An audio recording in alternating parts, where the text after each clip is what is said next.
Toby is a tram engine. He has cow catchers and side plates and doesn't look like a steam engine at all. He takes freight cars from farms and villages to the main line and is cheerful to everyone he meets.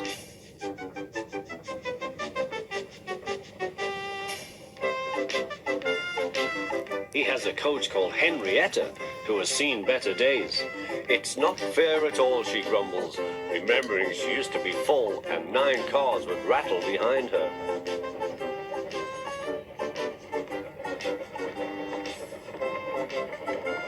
Now there are only 3 or 4, for the farms and factories send their goods mostly by truck. Toby is always careful. Cars, buses and trucks often have accidents. Toby hasn't had an accident for years. The buses are crowded and Henrietta is empty.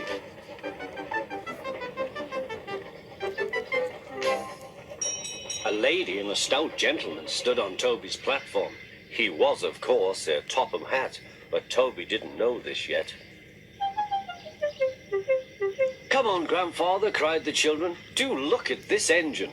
"That's a tram engine, Stephen," said Sir Topham Hatt. "Is it electric?" asked Bridget.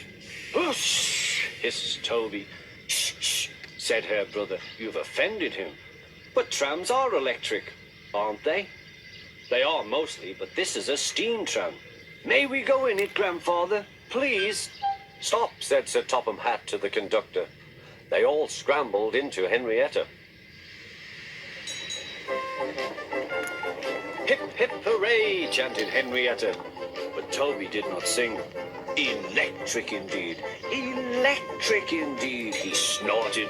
He was proud of being a steam train. "What is your name?" asked Sir Topham Hatt. "Toby, sir." "Thank you, Toby, for a very nice ride." "Thank you, sir," said Toby. He felt better now. This gentleman, he thought, is a gentleman who knows how to speak to engines. The children came every day for 2 weeks. Sometimes they rode with the conductor, sometimes in empty cars. On the last day of all, the driver invited them into his cab. All were sorry when they had to go away. And Sir Topham Hatt and his family thanked everyone. "Come again soon," replied Toby. We will," called the children. And they waved till Toby was out of sight.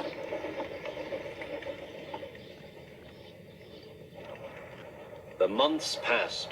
Toby had few cars and fewer passengers. "Our last day, Toby," said his driver one morning. "The manager says we must close tomorrow." That day, everyone wanted the chance of a last ride. The passengers joked and sang, but Toby and his driver wished they wouldn't.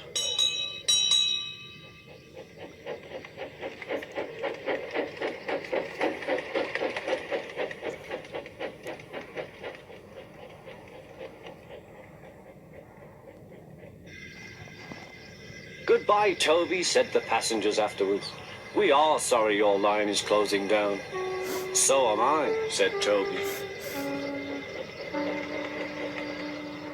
Nobody wants me, Toby thought, and went on happily to sleep. Next morning, the shed was flung open, and old Toby woke with a start to see his driver waving a piece of paper at him. "Wake up, Toby," they shouted excitedly. "The mail has just arrived, and there is a letter for us from the stout gentleman. Maybe it's good news."